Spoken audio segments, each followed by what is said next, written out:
hypertendu, palpitations, dyspnée depuis 12 heures. Ça, c'est l'électrocardiogramme de la patiente. OK? Donc là, c'est une question. Est-ce qu'il s'agit d'un tracé de mauvaise qualité avec beaucoup d'artefacts? Est-ce que la patiente est stressée? B. Est-ce que c'est un rythme qui est normal? Est-ce que la patiente est atteinte d'un tremblement essentiel ou est-ce un trouble du rythme? C'est quoi votre réponse? Allez-y. آه، مساج ترجعنا على UCG دكتور خاطر ما شفناها. Voilà. Donc là, je ne sais pas si vous êtes en train de voir ma flèche sur l'écran. Il n'y a pas une onde P, il y a plutôt des Oui, trémulations de la ligne isoélectrique. oui. Donc, et le rythme est irrégulier, comme l'attestent les intervalles RR. Ce RR-là n'est pas Non. le même que celui-là. Donc, celui-là, il est plus petit, celui-là, il est plus grand. Donc, c'est un rythme qui est irrégulier Oui. et une disparition de l'onde P qui est remplacée par des ondes F de fibrillation. OK? Donc, c'est un trouble du rythme authentique. OK? Oui. Donc, ça, c'est les RR. C'est pas les mêmes RR, hein. Ce qui est ici mis en rouge, ça, c'est les RR. OK? Et ça, c'est les ondes F de fibrillation. Il n'y a plus d'onde P, donc avant chaque QRS, mais le muscle atrial, ça trémule un peu, ça donne une activité électrique, mais c'est les ondes F de fibrillation. Ça, c'est la fibrillation auriculaire, ça, c'est les ondes F. OK?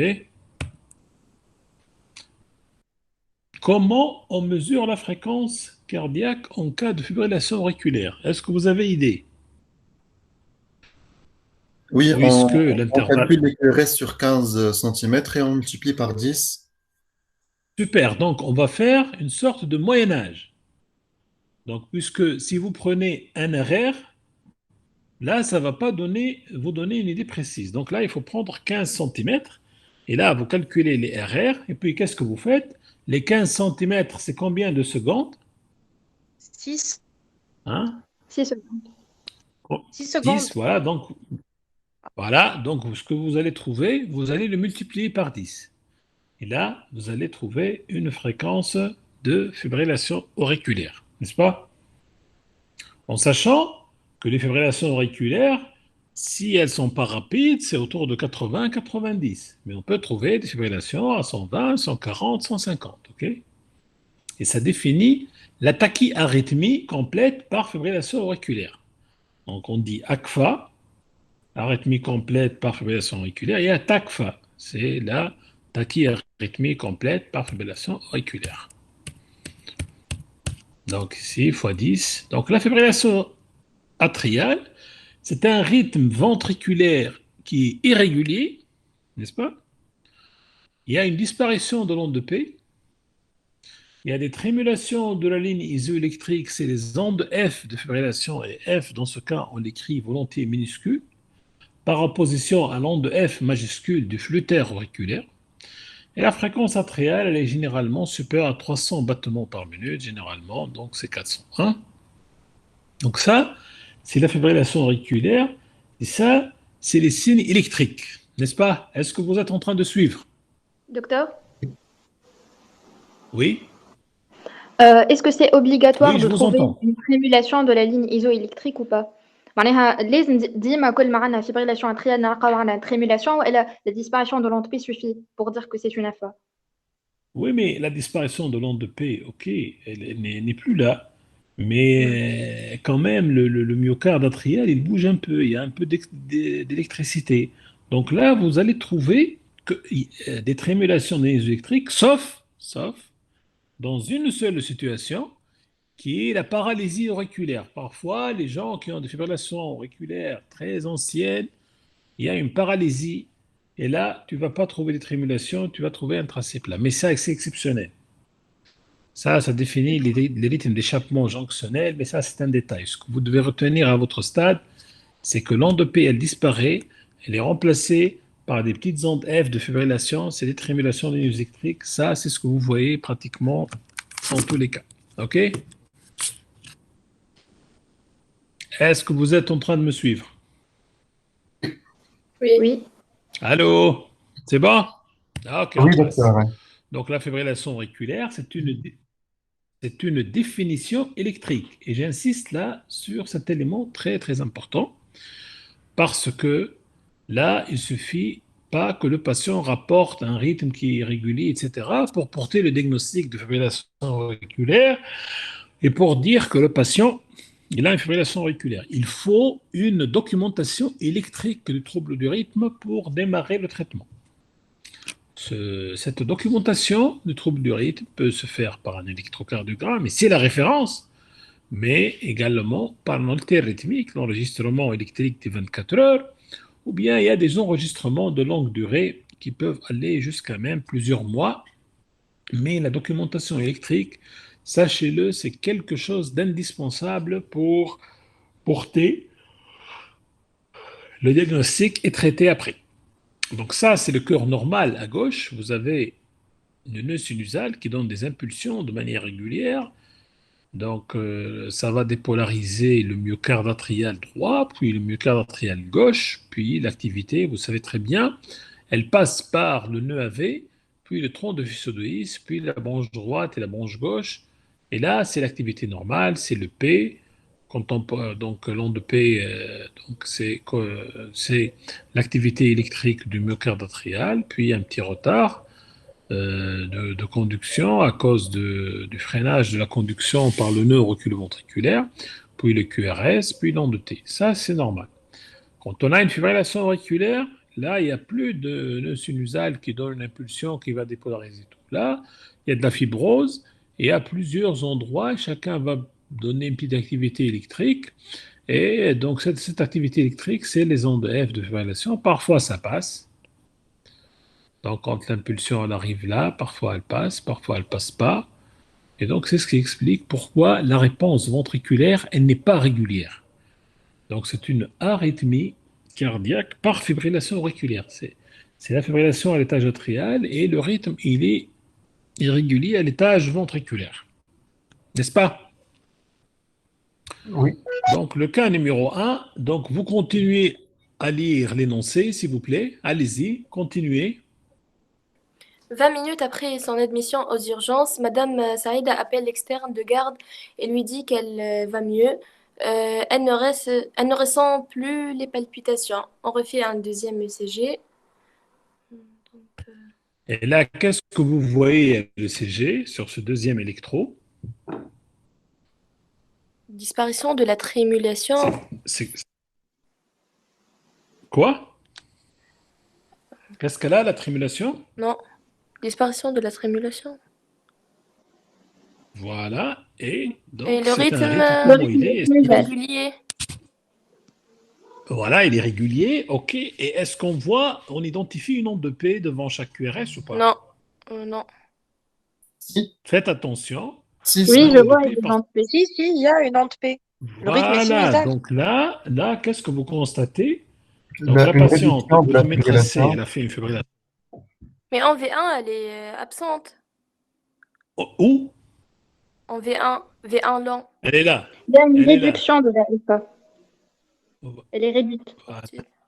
Donc là, il n'y a pas eu de réduction, il y a un retour spontané en rythme sinusal. Hmm. Ouais. C'est un retour spontané. Il n'y a pas une réduction ni pharmacologique ni électrique. Ok, on n'a rien donné. 20 minutes après, elle est retournée en rythme sinusal, n'est-ce pas? Oui. Donc, c'est une FA On passe. paroxystique. Voilà, très bien. Donc, c'est des ondes P. Vous avez vu les flèches là? Ça, c'est les ondes P. Les RR, ils sont réguliers. Vous voyez les flèches en rouge, etc. Que s'est-il passé? Allez-y, continuez. Il y avait une erreur Lisez. sur le premier tracé. Il s'agit d'un Mhm. problème transitoire sans gravité. Madame Saïda est guérie, elle peut rentrer chez elle. Madame Saïda va mieux, mais on va l'adresser à la consultation externe de cardiologie, rendez-vous dans 3 mois. Le trouble de rythme est réel et on doit continuer les explorations. On contacte le résident de garde de cardiologie. C'est quoi votre réponse? doit continuer, le trouble de rythme est réel et on doit continuer les explorations. Bravo. Donc, ah, il y avait une erreur sur le premier tracé? Non, il n'y avait pas une erreur. Non. C'est une patiente qui alterne une fibrillation avec un rythme sinusal. Il s'agit d'un problème transitoire sans gravité? Non, même si c'est transitoire, il y a Mais beaucoup de gravité de parce que la gravité. patiente, elle peut développer un thrombus intra-auriculaire. Et là, donc, c'est ce qui fait la gravité de la chose. Donc, si elle fait un AVC, elle est guérie, on guérit jamais un cœur qui fibrille va refibriller. Madame Saïda va mieux, mais on va l'adresser à la consultation. Ça, c'est du n'importe quoi. Donc, un rendez-vous dans 3 mois. Mais le trouble de rythme, il est réel. C'est de la paroxystique et on doit faire le nécessaire. Classification en P. Allez-y, lisez cette classification. Allez-y. Donc, le Euh, premier passage documenté en FA, c'est une fibrillation atriale qui vient d'être diagnostiquée indépendamment de la durée du trouble de rythme. Une FA paroxystique Mhm. durant moins de 7 jours avec un retour en rythme sinusal spontané ou après cardioversion. Une FA persistante, c'est une FA durant plus que 7 jours. Une FA permanente, c'est une FA qui est acceptée par le patient et le médecin. Une stratégie de contrôle de la fréquence cardiaque a été donc décidée. Voilà. Donc, paroxystique, persistante, permanente. Paroxystique, c'est 7 jours. Et retour au rythme sinusal, persistante, c'est plus que 7 jours. Et la permanente, c'est généralement donc plus que ça. Et donc, on l'accepte, hein.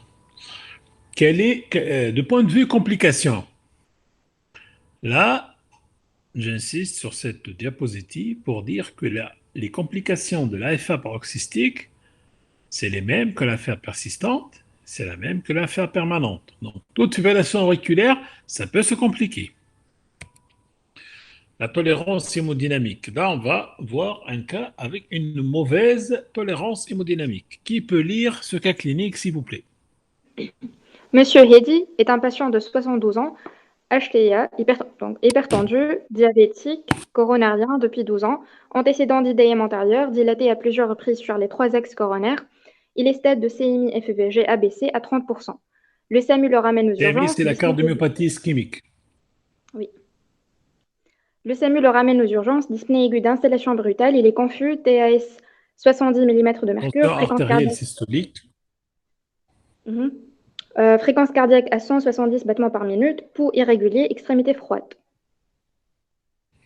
Donc là, vous voyez que c'est un patient qui fait une dyspnée, il a une tension très basse avec une fréquence très élevée et il y a des signes d'hypoperfusion périphérique comme attestent les extrémités froides.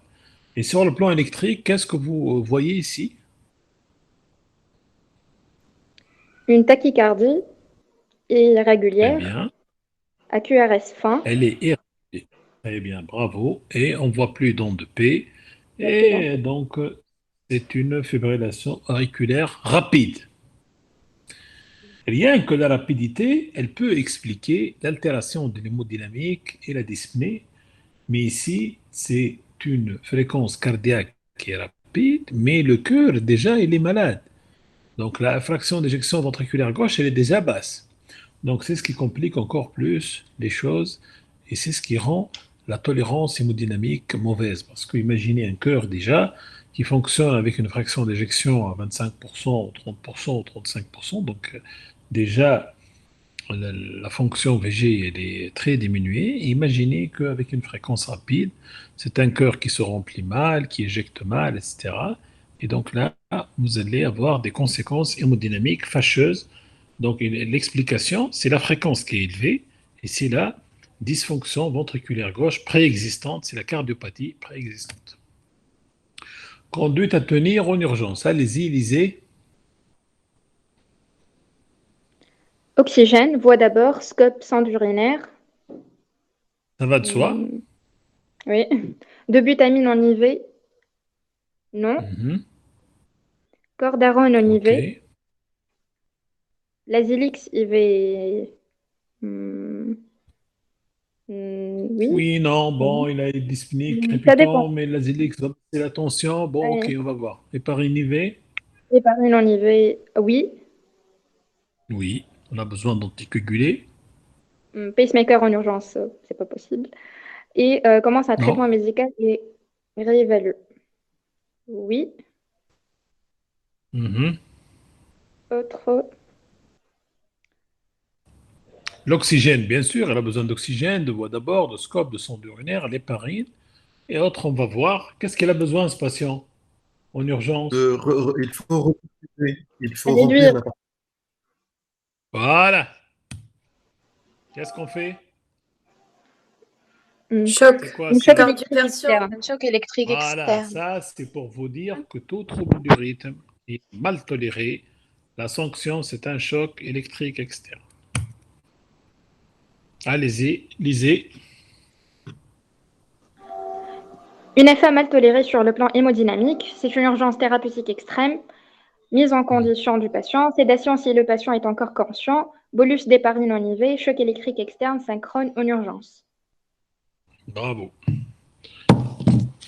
Donc synchrone, c'est avec les QRS. Pour, Voilà, parce que si on va délivrer un choc, et s'il n'est pas synchrone du QRS, parfois, on va aggraver. on peut... Pardon? On peut aggraver l'état du patient, ou bien on peut, allez, on va le choquer dans la période réfractaire, donc ça sera inefficace.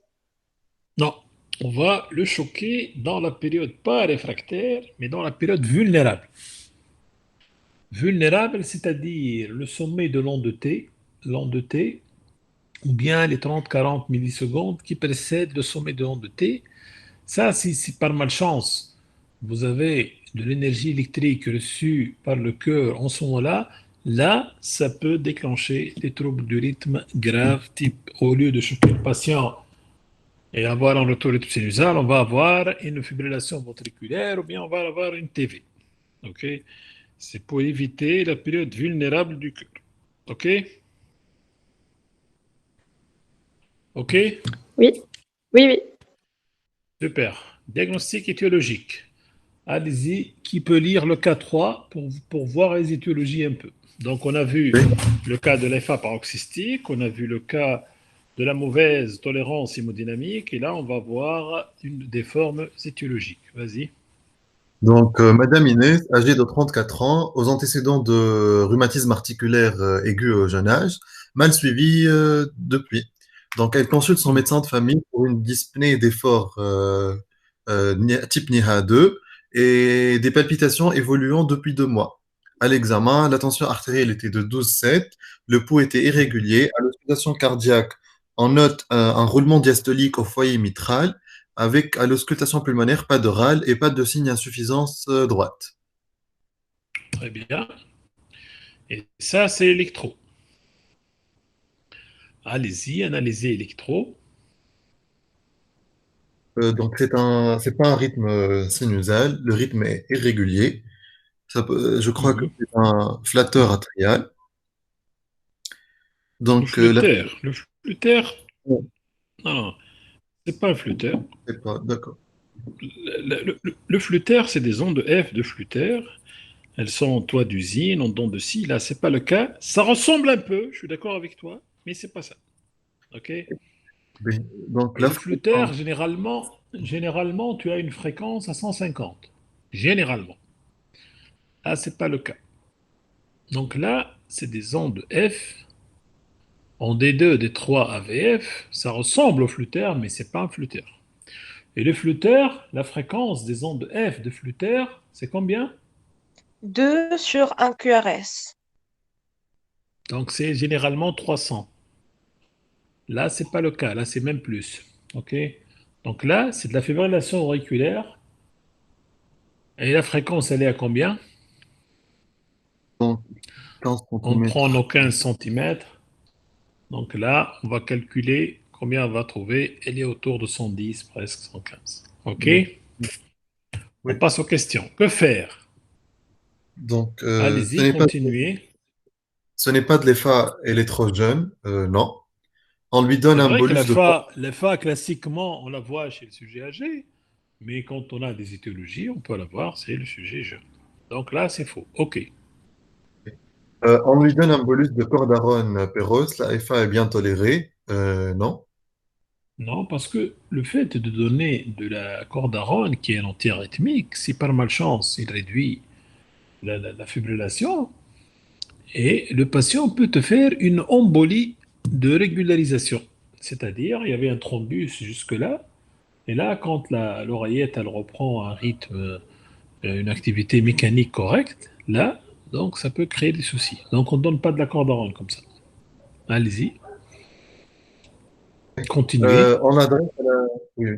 On adresse à la consultation externe de cardiologie, rendez-vous dans 3 mois. Non. Non. On lui demande une ETT en urgence, elle a un souffle. Bon, c'est un trouble du rythme qui peut dégénérer. Ça peut attendre choix à l'ETT en urgence. Donc non. Bien sûr, est-ce que notre problème ici, c'est de faire le TT? Ok, elle a un rétrécissement mitral probablement, mais pourquoi en urgence? Il n'y a pas d'urgence à faire des échos. Oui. Ok. Donc autre proposition, oui. Mhm. Donc ici, on revient au chapitre. Quand on a une fibrillation auriculaire, il faut d'emblée distinguer deux formes. La forme valvulaire, comme la jeune patiente qu'on a vue, surtout la patiente qui a un rétrécissement mitral. Donc le rétrécissement mitral, quand il se complique de fibrillation auriculaire, c'est un tournant évolutif de la maladie. Ça rend l'hémodynamique pas bonne, ça rend la patiente plus dyspnique. Et là, le risque thromboembolique, il est très important. Il y a la fibrillation auriculaire non valvulaire, cardiaque, non cardiaque. Non valvulaire, c'est-à-dire les valves sont sans anomalie. Et là, tu peux avoir la dysfonction VG, tu peux avoir la fibrose cardiaque secondaire à l'hypertension, etc. Ou bien non cardiaque, c'est la dysthyroïdie, les problèmes de thyroïde, les problèmes ioniques, etc. Ça peut donner de la fibrillation auriculaire. Elle n'est pas valvulaire. Et là, il y a une définition précise, hein. Pour l'effet valvulaire, c'est deux pathologies. Le rétrécissement mitral et quand il y a une prothèse mécanique. En dehors de ça, même s'il y a une petite insuffisance mitrale et un petit rétrécissement aortique, etc., là, c'est pas de l'effet vraiment valvulaire. OK? Oui. Oui. Très bien. Tout patient avec une fibrillation auriculaire doit bénéficier d'un interrogatoire d'examen physique, ça va de soi, d'une échographie transthoracique pour éliminer une valvulopathie, notamment une valvulopathie mitrale. Allez-y, on continue avec le K3. Donc, Inès est aux antécédents de RAA et elle a un souffle diastolique au foyer mitral. Donc, on lui demande une ETT qui objective un rétrécissement mitral. Très bien. Les étiologies cardiaques non valvulaires. Ça l'a acheté à Madame Saïd, à la première patiente.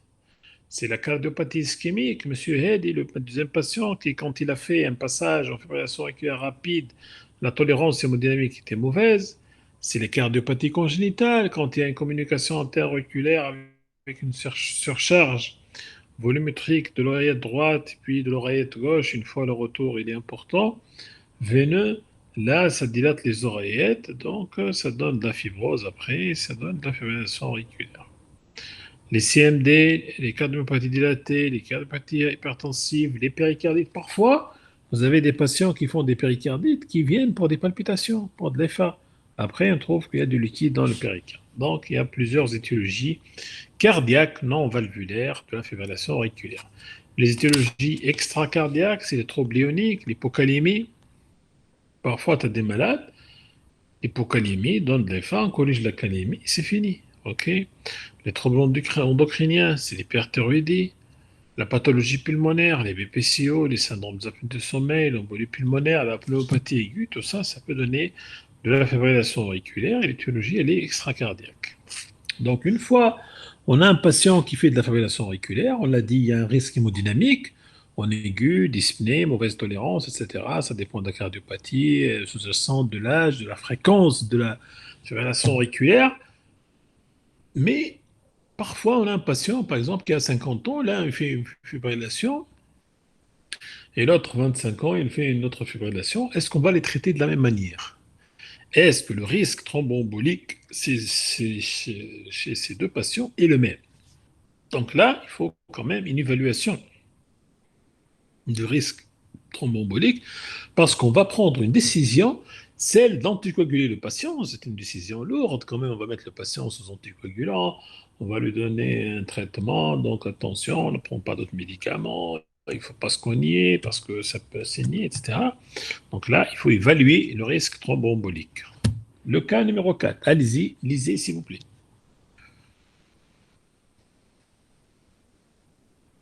Monsieur Mohamed, 76 ans, hypertendu, diabétique, a consulté il y a une semaine pour des palpitations en rapport avec une fibrillation atriale bien tolérée sur le plan hémodynamique. Il a reçu un bolus de cordarone par voie intraveineuse avec retour en rythme sinusal.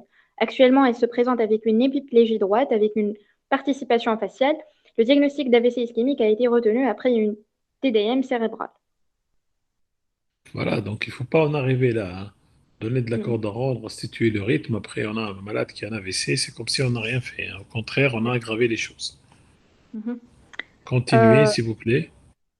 A, c'est une association fortuite AVC ischémique qui n'a pas de chance. Non. C'est une association fortuite. Non, c'est pas fortuite. Que s'est-il passé? A. C'est une association fortuite AVC, il n'a pas de chance. Non. Non, oui. B. AVC ischémique est une complication classique de la fibrillation atriale. C'est l'évolution normale de la pathologie. Oui. Non, non Non. plus. Oui. Complication classique. AVC ischémique est une complication classique de la fibrillation atriale. D'accord. Mhm. Mais N'est-ce il a pas? été déjà pris en charge aux urgences. Ça Avant le veut dire que c'est corps pas une évolution Il n'a normale de la pas été pris pathologie. en charge. Ils lui ont donné juste un peu de cordarone. La vraie prise en Mhm. charge, c'est l'anticoagulation. Exactement. Le fait de retourner au rythme sinusal, d'accélérer ça, au contraire, vous allez précipiter le patient. C'est, Vous êtes en c'est, droit de faire ça que quand l'hémodynamique est altérée après avoir passé de l'héparine. En dehors de ça, l'objectif, c'est de bien anticoaguler pour éviter les accidents vasculaires cérébraux. exactement. C'est pourquoi c'est une erreur médicale dans ce cas. Donc, Oui, c'est c'est pas Très une bien. erreur une médicale. évolution normale. Allez, Mhm. regardez. Donc, B, C. On est Je pense responsable de que ce c'est handicap. plutôt le C. C'est B, c'est un AVC, c'est l'évolution normale. Les malades font de l'FA, puis ils font un AVC, et puis c'est l'évolution, hein. Et pourquoi nous on fait ce cours-là? C'est pour vous dire que la fibrillation auriculaire, c'est quelque chose à prendre, à ne pas prendre Mhm. à la légère. C'est quelque chose de très important. Ça peut donner des AVC. AVC égale morbidité, égale mortalité, égale mra ou rajel qui sont handicapés, fétarkina. OK? Mhm. Donc c'est Donc, une B, erreur C. médicale. Allez, c'est KO. Il y a plein, Allège? parce qu'elle a dit pourquoi c'est juste le C. Parce qu'il y a eu déjà Le une C, intervention d'un médecin. Ce n'est pas une donc معناتها évolution normale. كان ما حكيناش على انترفونسيون ميديكال وجاي اليورجونس كل شيء بين نحطوها صحيحه. Exactement. باهي. Mais dans ce ah cas, il y a oui, eu... bien sûr, mais là, il y a un médecin qui est intervenu, il a passé à côté, il n'a pas anticoagulé, ça c'est la première erreur. La deuxième erreur, il lui a donné la cordarone sans couverture d'anticoagulation, donc il a fait peut-être de la sorte qu'il précipite le retour au rythme sinusal, et là, le patient va te faire une embolie de régularisation, c'est classique. D'accord. OK? Mécanisme de l'accident thromboembolique, là c'est l'oreillette gauche, là c'est l'auricule, et là vous avez le thrombus qui comble l'auricule chez les patients qui font des fibrillations. Ok, c'est bon? Et là après, donc il va envoyer ce thrombus dans les coronaires, ils font des accidents coronariens, ils font des accidents vasculaires cérébraux, ils font des infarctus rénaux, des infarctus spléniques, des accidents thromboemboliques périphériques, etc. C'est pas de la blague. Donc, avant toute réduction électrique ou médicamenteuse, électrique c'est le choc, médicamenteuse généralement c'est la cordarone, mais il faut savoir qu'il y a d'autres antiarythmiques, je ne vais pas entrer dans les détails ici, il faut éliminer un thrombus intra-auriculaire. On n'a pas le droit de donc faire de la sorte qu'on retourne au rythme sinusal sans vérifier la vacuité de l'auricule, il n'y a pas de thrombus, soit un protocole rapide, on fait de l'échographie transœsophagienne, ça va permettre de dégager l'auricule, ou bien un protocole lent, c'est-à-dire on va donner un traitement anticoagulant avec un bon contrôle de l'INR pendant 3 semaines, délai raisonnable pour que même s'il y a un thrombus, avec le traitement anticoagulant, ça va disparaître. OK? Oui. Oui. Sauf instabilité hémodynamique. Comme le patient Amk El tout à l'heure, il était instable sur le plan hémodynamique, et là on donne un peu d'héparine et hop, un choc électrique. Mais en dehors d'une instabilité hémodynamique, là, il faut bien anticoaguler. Comment on évalue le risque thromboembolique au long cours? C'est un score qui s'appelle SHADS-VASc. SHADS, ça c'est en anglais, hein. Donc c'est cardiac heart failure, H c'est hypertension, A c'est age, D c'est diabetes, S c'est stroke, V vascular disease, et âge, donc l'âge supérieur à 75 ans, ça prend 2 points, et supérieur à 65 ans, ça prend un point. Et donc, vasque, donc ça c'est le sexe. Donc le sexe féminin, donc les femmes, ils font plus d'AVC que les hommes. Donc quand on est le sexe féminin, il y a un point de plus.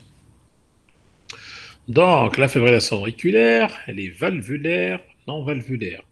Quand elle est valvulaire, elle est à très haut risque thromboembolique. On donne le traitement anticoagulant, n'est-ce pas?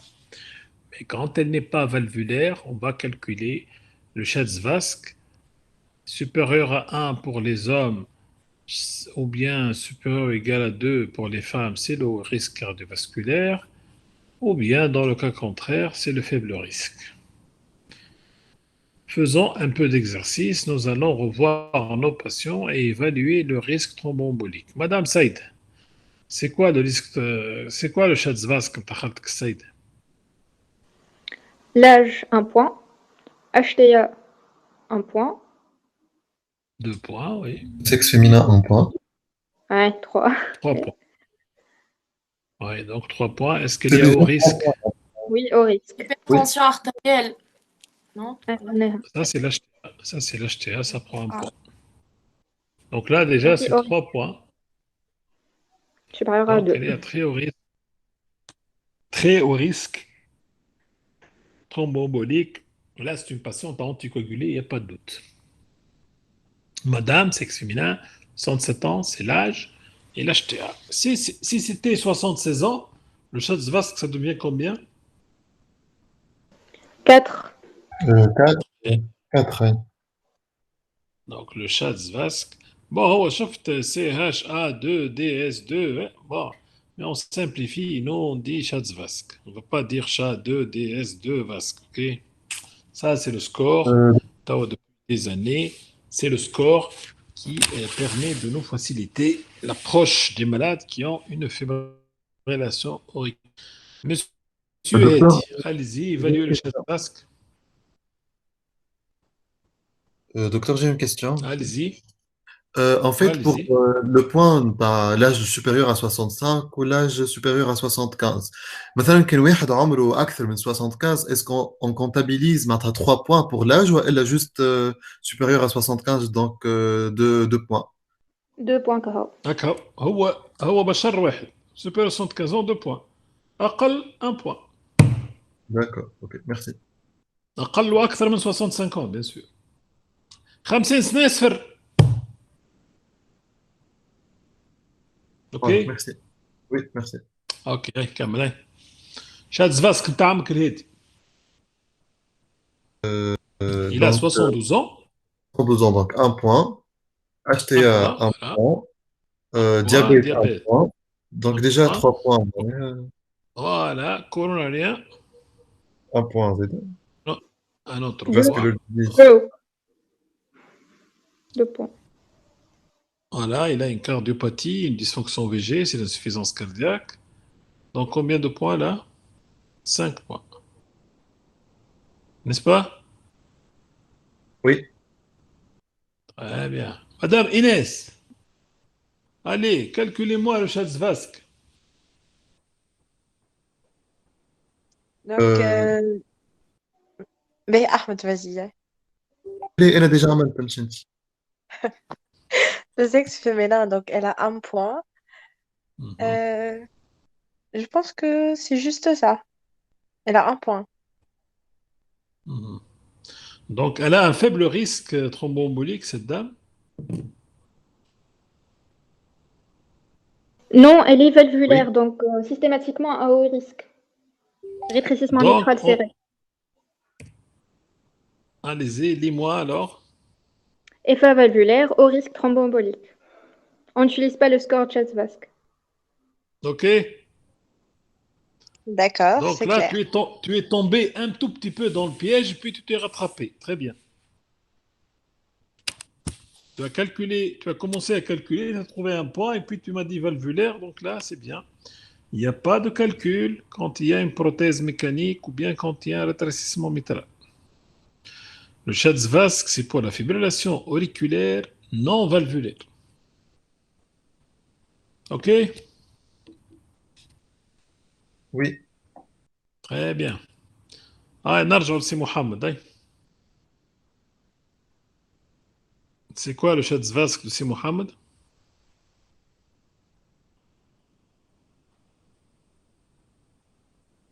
Il est âgé de 75 ans, donc 2 points. Diabétique, 3 points.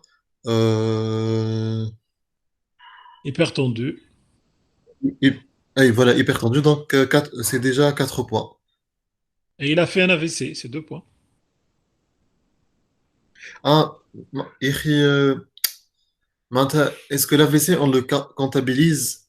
لا أنا انت لافي سي كان عمل الكالكول قبل ما يعمل لافي سي وحط في زونتي كوغولون ساعتها on calcule pas لا جاك هو مش ياخذ l'anticoagulant كوغولون Ah, d'accord. Aïe. Donc, انت توا تي ديسيدي باش تحسب له حاسبته 5, 6. Bah ouais.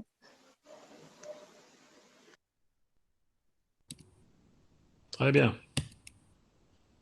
allez-y K5 Donc, Madame Madame allez-y Mabrouk, Ablouka, sexe féminin. âgée de Ok, 60. très bien. Yaqin Kamalanti, vas-y. Ok. Madame Mabrouk, sexe féminin, donc un point. 65 ans, 75 ans, 2 points. Diabétique, 4. HTA, 5. KO. Chas-Vasque déjà مكتوبة 5. est-ce que je t'ai demandé le Schatzvask c'est écrit là dans les lignes suivantes نتخيل نحسبه. اقرا اقرا Elle est sous AVK, un tronc au long cours avec un INR cible de 3. Il consulte les urgences pour une hémorragie digestive extériorisée sous forme de méléna. Anémie aiguë 7,8 grammes par décilitre, INR à 9. L'INR, pardon.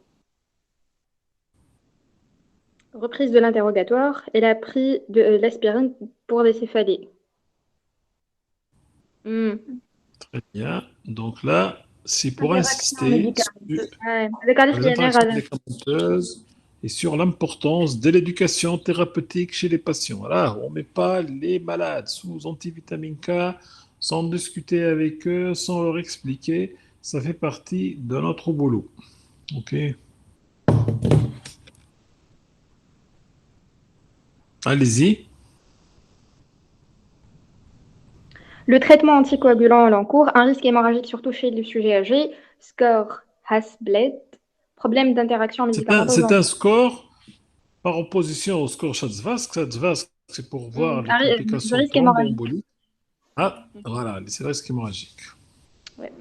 Problème Allez-y. d'interaction médicamenteuse entre les traitements par AVK et les AINS, certains antibiotiques, les antiarythmiques, intérêt de l'éducation thérapeutique. AINS par Très bien. définition. Bravo. Quand on parle de fibrillation auriculaire, souvent il y a une question qui se pose en cardiologie. Est-ce qu'on garde le patient au rythme sinusal ou bien on se contente juste de ralentissement? Donc la stratégie, c'est réduire ou bien ralentir. Allez-y, vous lisez. Donc, Monsieur Skander, âgé de 42 ans, sans antécédents médicaux, c'est un sportif. Il a couru le marathon de New York à l'âge de 35 ans. Il s'entraîne 3 fois par semaine depuis 12 ans. Depuis 3 mois, il est symptomatique de palpitations paroxystiques survenant aussi bien à l'effort qu'au repos durant 30 minutes à 2 heures. L'examen physique et son particularité sont le CG de repos. On peut voir Mhm. le CG.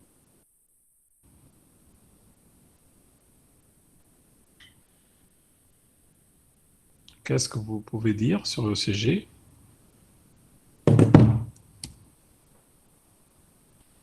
Le CG, est-ce qu'il est sinusal ou bien il est en fibrillation? Il est sinusal. Il est Hmm. sinusal, Il est en mais il n'est pas. Bravo. Il y a une onde de P. Devant chaque Mm, QRS et le RR sont réguliers. On mm. fait un alter rythmique de 24 heures. Et qu'est-ce qu'on trouve là? Et les Sur les amplis 24 sont heures, Voilà, il là, paraît. les ondes P, à un certain moment, ils ont disparu. Paraît. Il faut mettre Et le une rythme, mutation de l'électrique. il est devenu Irrégulier. régulier. Donc, c'est un passage paroxystique Oui. en fibrillation auriculaire durant 84 minutes. Donc là, on peut faire le calcul sur l'alter. Dans 84 minutes. Donc, c'est un passage en fibrillation auriculaire. Que faire? Allez-y. Un bilan biologique, ionogramme, bilan thyroïdien, une ETT, une EE, je ne sais pas c'est quoi le E actuellement. Épreuve Épreuve d'effort. Épreuve d'effort, d'accord. Une coronographie ou IRM cardiaque. Ah, je pense que une épreuve d'effort, On ne fait pas d'épreuve d'effort ici. parce Ça ne sert à que rien. sur Là, l'alter, notre problème, c'est de voir si le patient ne fait pas quelque chose qui est responsable d'un FA. Il n'y a pas Mhm. d'hypocalémie, il n'y a pas de trouble ionique, il n'y a pas une thyroïde. Et l'écho pour voir s'il y a une cardiopathie sous-jacente. OK? C'est Tout le plutôt pour le truc reste, étiologique. voilà. Est-ce qu'il n'y a pas de valvulopathie? Est-ce qu'il n'y a pas une communication interauriculaire? Est-ce qu'il n'y a pas un CMH? Est-ce qu'il n'y a pas une dysfonction VG? OK? D'accord. Les examens demandés là sont normaux. Est-ce qu'il faut le mettre sous traitement anticoagulant au long cours, ce patient? Non. Non. Pourquoi? Le chat vasque C'est pour risque. Météo, il m'indique pas un Il n'y a traitement pas de risque anticoagulant. actuellement. Il Je n'y a pas de risque vous défie, thromboembolique élevé. je vous défie, Fitonos, si vous trouvez un patient de cet âge qui n'est pas sous cordarone et Centron, Allez. là, ils viennent me voir et j'arrête souvent le Centron et la cordarone, etc. parce que justement, c'est une fibrillation auriculaire non valvulaire et le risque thromboembolique est infime. OK? C'est dire Ok. l'importance de ces scores pour une approche donc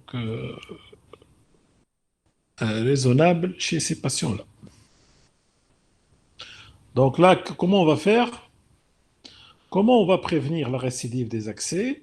On donne l'antirythmique de la classe 1, de la classe 2, de la classe 3 ou bien de classe 4.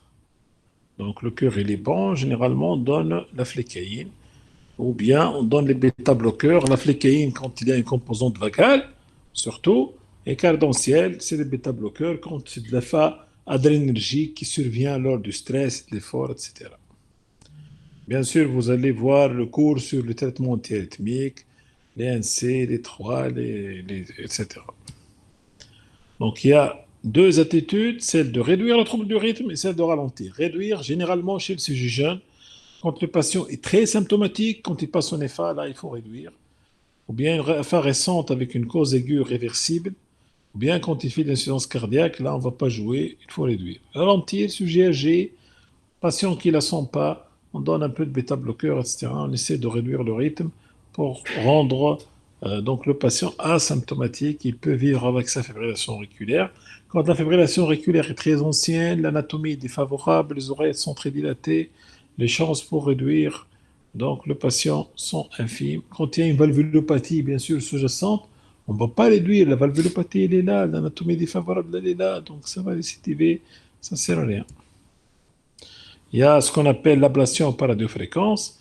Il y a une théorie qui dit qu'il y a des foyers donc, qui vont donc, bombarder l'oreillette gauche par les impulsions électriques Et ces foyers-là se trouvent au niveau des veines pulmonaires. Et donc là, on va déconnecter les veines pulmonaires des oreillettes. On va tracer une ligne ici par le courant de radiofréquence. C'est la théorie donc d'Eisager. Et c'est ce qui permet d'arrêter que les impulsions électriques viennent. C'est l'ablation, donc de la fibrillation auriculaire. Allez-y, le cas 7. Monsieur Allez-y. Abdeselim, 62 ans, tabagique, 40 paquets années, stade BPCO, consulte pour dyspnée stade 3 évoluant depuis 10 jours. Son examen trouve un patient eupnéique au repos pour réguler, tension artérielle à 13,7. Pas de signe d'insuffisance cardiaque. À l'auscultation pulmonaire, on trouve des râles ronflants. Ça, c'est son électro. هذا في الفلتر. صحيح. Et surtout, on le cherche dans les dérivations inférieures. Des 2, des 3 AVF. Ça, c'est l'aspect en toit d'usine ou bien en dents de scie. Et la fréquence, c'est 300. Et ici, c'est 300, 150, 75. Donc, vous avez une fréquence donc, qui est de 300 divisé par 2, par 3, etc. OK? Ok. Le mécanisme du flûter, c'est pas comme la fibrillation des microfoyers, etc. Là, c'est macro-réentré, ça court dans ce sens. Et donc, c'est pour ça que les dérivations inférieures qui sont là, tu as une positivité et puis une négativité. Il influe, il arrive vers les dérivations inférieures, puis il s'éloigne. Donc, c'est pour ça que vous avez l'aspect positif, négatif, positif, négatif. OK. La conduite à tenir, c'est quoi? Allez-y. Traitement anticoagulant. Oui. Choc Oui, très électrique bien. externe. Choc électrique externe en cas de maltolérance. Est-ce qu'il est mal toléré? Non, on programme plutôt une ablation par radiofréquence dans ce cas. Très bien. L'ablation, ça marche très bien dans les flûteurs, hein. OK. خاطر فما une macro-réentrée, فما le système هذاك كيف les tachycardies jonctionnelles. Voilà. Donc, la macro-réentrée, il y a une zone ici. C'est ce qu'on appelle une zone de conduction lente. Là, le fait d'altérer la conduction et de brûler ici, la macro-réentrée, elle ne peut plus donc avoir lieu. Et là, donc, on a réussi l'ablation du flûteur. Allez-y. Traitement anti-arythmique, oui. Mhm. Traitement ralentisseur, plutôt en réduit. Oui, mais généralement, il faut savoir que tout ce qui est traitement antiarythmique, tout ce qui est traitement ralentisseur, ça marche pas bien dans le flûteur. Il est réfractaire. Là, tu vas Oui. ralentir, mais il est lent ou pas, le patient? Il est lent déjà. Ah oui. Ça sert à rien. Traitement antiarythmique, ça sert à rien aussi. Ben, ablation par OK? radiofréquence, donc A, E ou B en cas de. Non. B, non. Ce patient-là, il a une bonne hémodynamique. Donc, non, traitement antiarythmique, ça marche pas. Le ralentisseur, il est déjà lent. OK? Mhm. Donc, c'est le traitement anticoagulant, car le risque thromboembolique du flûter, c'est le même que la fibrillation. Et l'ablation, c'est le traitement du flûter. OK? Les risques thromboemboliques du flûter, c'est le même risque que la fibrillation. Pourquoi on insiste sur ça? Parce que pendant des années, on a cru que le flûter, c'est une activité atriale assez organisée. C'est pas comme la fibrillation auriculaire. Et là, peut-être, on s'est dit, il y a moins de risques thromboemboliques. Mais en fait, le risque est le même. OK? Le flûter, c'est comme la fibrillation auriculaire. Ah, le flûter atrial typique, ablation par radiofréquence, elle est proposée en première intention. Dans le flûter typique, il faut éliminer bien sûr un thrombus intra-auriculaire, hein. Donc il faut toujours faire l'échographie transœsophagienne et voir s'il y a un thrombus qui se cache là-bas. Là, ça nous rend la vie difficile. Et c'est un taux de succès élevé, un risque de complications faible, bien sûr, entre des mains expertes. Le take-home message, c'est une pathologie fréquente, surtout chez le sujet âgé. Le diagnostic positif se passe sur un tracé électrique, électro, Holter, tout ce que vous voulez. L'AFA valvulaire, encore fréquente, avec un risque thromboembolique élevé. La prise en charge passe par une bonne évaluation de tolérance hémodynamique, sinon choc, évaluation de risque thromboembolique versus risque hémorragique, on anticoagule généralement, discuter la stratégie en fonction du terrain et des symptômes, l'intérêt majeur de l'éducation thérapeutique. Je vous remercie pour votre attention. Est-ce que vous avez des questions? دكتور ايه ما فهمتش بالضبط معناتها مثلا في لو سي جي اللي نقلت عليه من الاول فلاتور ما فهمتش معناتها Regarde, regarde le flotteur ici. اي C'est une activité اي régulière, bien اي organisée, aspect en dents de scie. Est-ce que c'est le cas pour le cas que tu as? C'est pas la même chose, regarde bien. Là où tu te dis un flûteur, ça ressemble un peu, mais ça n'a rien à voir. Ils ne sont pas aussi organisés. Ok, je vais te montrer l'électro. Tu vois, est-ce que c'est la même chose? اي سي C'est با presque, mais c'est pas la même chose. وي C'est اي presque. Ça ressemble. Ok, mais c'est pas la même chose. Ok. Quoi d'autre? Est-ce que vous avez d'autres فهمتك questions? اي سي بون ميرسي Donc, je pense qu'on arrive comme ça à la fin de notre cours à distance. Ça me fait plaisir de continuer à vous faire l'enseignement à distance. Et on est là, je suis joignable sur mon adresse mail, sur Messenger, sur tout ce que vous voulez pour répondre à Docteur, vos questions. Pour ceux qui sont dans le service également, on est là pour vous, hein. Merci, docteur docteur, Hazli. Je pense que oui, Em a ta question. Hein. دكتور يا أخي Pardon? في الفبريلation auriculaire paroxystique يا أخي نعطوا كان médicament anti-arythmique Oui, parce que paroxystique, donc, non, mais il faut donner un traitement anticoagulant. Le traitement anticoagulant, on ne le discute pas à la paroxystique ou la permanente. On la discute en fonction du chat de Vasque et de l'étiologie. فهمت؟ اوكي C'est يعني pas parce ما qu'elle est paroxystique qu'on مش كان donne على antiarythmique ou الانتيكواجولون permanente. Non. Bien sûr, quand tu as un patient qui fait un trouble du rythme paroxystique, ou sinusal, là, on va donner un traitement antiarythmique parce qu'on a envie de maintenir le rythme. بعد نعطيو لا كوردارون نعطيو لا فليكاين نعطيو لو سوتالول qui ont perte de vitesse etc. Là c'est une افي discussion يبقى cardiologique مش افي اسمع ما فماش افي rien n'est avis ok mais on va donner en fonction de la cardiopathie en fonction de la tolérance en fonction des circonstances de survenue de la fibrillation un traitement antiarythmique cordarone sujet âgé cardiopathie bêta bloqueur si c'est de l'ACFA adrénergique ok فاهمين اوكي يعني ما فماش ريسك دو ريسيديف لهنا Comme un risque. Celui qui fibrille, le fibrille. Mais même s'il récidive, s'il est lent par un traitement bêta-bloqueur, s'il est bien anticoagulé, même s'il récidive, il est lent, il ne va pas sentir les symptômes, il ne va pas s'emballer, il ne va pas faire de fréquence élevée. Donc la tolérance sera bonne et en plus il est protégé de l'accident vasculaire cérébral. C'est le but. C'est pas d'avoir un joli tracé là. Le but c'est de protéger les patients. اوكي ميرسي Je vous remercie. Merci beaucoup, docteur Hajlevi. Donc, merci pour tous ceux qui ont assisté au cours. Qui m'a comme s'il y a des Ben là, questions. vous étiez combien d'étudiants en tout? Une vingtaine, je توا pense. أوني فهمتين اي Ah, super, super.